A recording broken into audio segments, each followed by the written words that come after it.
Good Morning Business, le grand entretien. C'est sans doute le gros dossier de la rentrée pour le gouvernement. Comment résoudre l'équation budgétaire en préparation du projet de loi de finances 2024 qui va être présenté dans quelques semaines. On en parle avec Frédéric Coirier, coprésident du METI, le mouvement des entreprises intermédiaires. Bonjour. Bonjour. Plusieurs pistes ont été évoquées. Le gouvernement continue d'affirmer qu'il n'y aura pas de hausse d'impôts. Vous êtes vigilant pour ne pas dire inquiet. Nous sommes attentifs parce que le gouvernement, depuis plusieurs années, a mis en place une politique de l'offre qui a des résultats, un véritable retour sur investissement. C'est ce que nous mesurons depuis plusieurs années. Il serait dommage de changer le thermomètre au moment où la température bouge parce qu'effectivement, les chefs d'entreprise ont besoin de visibilité pour faire leurs investissements, pour prévoir leur activité, à un moment qui est délicat également pour les entreprises puisqu'on sent que l'activité est plus sous tension. Nous avons aussi l'inflation qui continue de sévir sur l'énergie, etc. Donc les entreprises, encore une fois, ont besoin d'y voir clair par rapport à la suite qui les attend. Le gouvernement a deux options, augmenter les recettes en augmentant les impôts ou réduire les dépenses. Il a choisi de réduire les dépenses. Vous êtes d'accord avec cette stratégie ? Nous, ce que nous voyons depuis plusieurs années, c'est que les recettes augmentent. Le gouvernement a baissé l'IS. De 33 à 25%. Il y a 3 ans, c'était 27 milliards. Cette année, l'année dernière, 62. Donc c'est pas parce qu'on baisse à un moment donné un taux que forcément les impôts baissent en quantité. Au contraire, il faut qu'on s'aligne sur la moyenne européenne. La France, sur beaucoup de sujets, a fait des gros progrès. Je pense à l'IS, au début de baisse d'impôts de production, la baisse des charges aussi sur les bas salaires. Attention au travail qualifié, parce qu'on entend aussi et là la remise en question des baisses de charges entre 2,5 et 3,5 des SMIC. Tous ces éléments-là ont contribué à une baisse du chômage, à une augmentation des cotisations, à une baisse aussi des coûts sociaux, ce qui fait que les contributions que l'État enregistre de la part des entreprises depuis 3 ans n'ont jamais été aussi élevées. Donc il faut plutôt favoriser l'élargissement de la base fiscale que l'augmentation des taux. On va parler des sujets qui fâchent, à commencer par les impôts de production. C'est une demande de longue date de la part des entreprises de réduire ces impôts qui sont beaucoup plus élevés en France qu'ailleurs. On parle de 95 milliards d'euros en France, c'est 4 fois plus qu'en Allemagne. Finalement, Bruno Le Maire a indiqué que il y aura un décalage et que le niveau des baisses d'impôts va dépendre en fait de l'activité, donc de la croissance. Oui, le ministre a évoqué une possible, il l'a pas encore, pour nous ça n'est pas encore acté. C'est un mauvais signal, si vous voulez, de reporter, voire pourquoi pas d'annuler, parce que les entreprises anticipent. Quand le gouvernement a annoncé cette première baisse d'impôts de 10 milliards, les entreprises ont tout de suite investi, ont tout de suite été plus vite.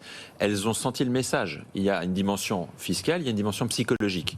Dire aujourd'hui qu'on remet en question des engagements qui avaient été pris, que les entrepreneurs avaient intégrés parfois dans leur business plan, c'est un mauvais signal. Ces baisses d'impôts de production ont un retour sur investissement.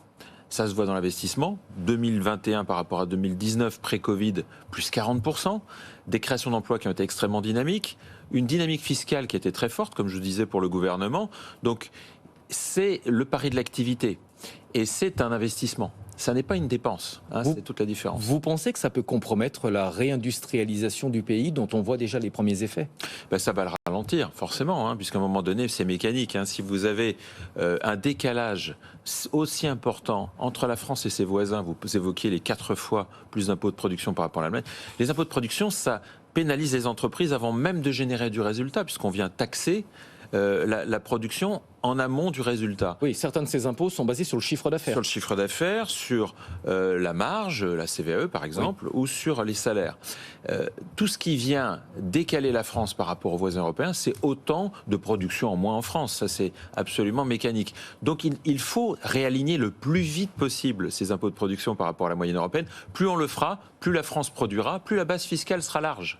Pour l'instant, ce sont des pistes de travail, des pistes de réflexion.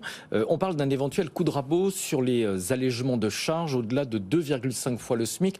Là encore, est-ce que vous redoutez un impact sur l'emploi si cela devait être confirmé ? Emploi immédiatement, peut-être pas, mais en rappelant aussi les écarts. Vous parliez des impôts de production, c'est pareil sur les charges. Aujourd'hui, sur les bas salaires, la France est globalement alignée sur la moyenne européenne, autour de 20% de charges patronales. Quand on est sur les salaires qualifiés, c'est-à-dire 2,5, 3, 4 SMIC, le marketing, le digital, tous ceux qui vont aussi favoriser cette réindustrialisation, les taux de charge là sont à 45% contre 21% en moyenne européenne. Il faut réaligner tout simplement la plupart des éléments économiques sur la moyenne européenne. Donc nous disons qu'effectivement, remettre en question ces baisses de charges, c'est aussi un coût porté à la réindustrialisation du pays qui ne se fera pas que sur des bas salaires. Mais est-ce que vous comprenez quand même le souhait de la part du gouvernement de vouloir, j'allais dire, distribuer la charge à tout le monde, c'est-à-dire ne pas uniquement annoncer des mesures qui vont peser sur les ménages, mais aussi de demander aux entreprises de prendre une partie du fardeau? Au final, on prend dans le même panier. Ce qu'il faut, c'est favoriser l'activité. Plus on aura d'activité, moins on aura de chômage, plus on aura de production en France, plus la base fiscale sera large, plus l'État collectera. Regardez ce qu'on disait tout à l'heure. On a baissé les impôts de production, on a baissé l'impôt sur les sociétés, on a baissé un certain nombre d'autres impôts. La France n'a jamais collecté autant de sources fiscales. Ça veut bien dire que vous savez, on dit trop d'impôts, tu l'imposes, c'est pareil. Il ne faut pas aller trop bas non plus. Il ne s'agit pas de faire de la France un paradis fiscal. Il faut réaligner la France sur la moyenne européenne de ce qui se pratique. C'est comme ça que la France produira plus et du coup collectera plus. La fiscalité verte, c'est toujours un sujet qui fâche. Tout le monde est d'accord sur la nécessité de réduire nos émissions de CO2 et donc de taxer quelque part le carbone.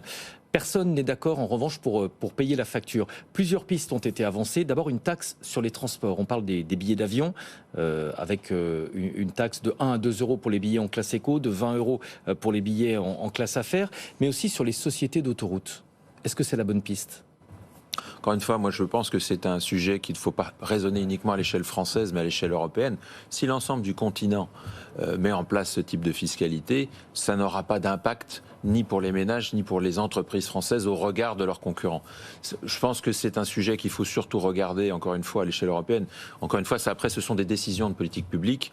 Bon, pourquoi pas ? Simplement, je pense qu'encore une fois, pas de raisonnement isolé. Derrière ce débat budgétaire, la question évidemment c'est celle de la dette, plus de 3 000 milliards d'euros pour la France. Vous êtes inquiet de la situation de la France par rapport à sa dette ? Il faut que la France maîtrise sa dépense publique, hein, c'est très clair. Encore une fois, vous avez des dépenses et des recettes. Nous, ce que nous disons, c'est que sur les recettes, on peut aller encore plus loin en étant compétitif. Et puis la France doit produire plus. Ça, c'est une nécessité. On est descendu aujourd'hui à 10% d'industrie dans le PIB français. La plupart des grandes puissances européennes sont à 20%. Elles ont donc une base de collecte et fiscale beaucoup plus importante que la nôtre. C'est par là que passera à un moment donné l'équilibre budgétaire et ensuite le désendettement. Mais évidemment, il faut que la France maîtrise son endettement, c'est très clair, surtout au moment où les taux d'intérêt sont en train de progresser. La remontée des taux, on en parle pour l'État, mais ça concerne également les chefs d'entreprise. Vous représentez le METI, le mouvement des entreprises intermédiaires. Quel est l'état d'esprit des chefs d'entreprise face à cette remontée des taux ? Est-ce qu'il y a une inquiétude ? Est-ce qu'il y a une résignation ? Moi, je dirais que les chefs d'entreprise restent résolument positifs. On mesure une activité qui se ralentit quand même. Les carnets de commandes se reconstituent moins fortement que ce que nous avons mesuré en 2021-2022. Les niveaux d'investissement restent dynamiques. Évidemment, les entreprises doivent s'adapter puisque quand vous avez des taux d'intérêt qui remontent, les coûts d'investissement augmentent également. Donc, pour l'instant, nous n'avons pas d'impact, je dirais, mesuré trop négatif. Ce que nous voyons, c'est que la création nette d'emplois ralentit. Ça, c'est une réalité. 2021 et 2022 étaient des années records. 2023, il n'y a pas de destruction d'emplois, il y a des créations, évidemment, des suppressions, mais on reste sur un solde positif. Moi, je pense que les chefs d'entreprise restent comme toujours résolument positifs. Ce qu'ils ont besoin, c'est de signes clairs par rapport aux politiques économiques, politiques fiscales, pour prendre leurs bonnes décisions et continuer à avancer. De la visibilité. C'est ça. Merci beaucoup Frédéric Coirier, coprésident du METI. Merci d'avoir porté ce matin sur notre antenne la voix des entreprises de taille intermédiaire.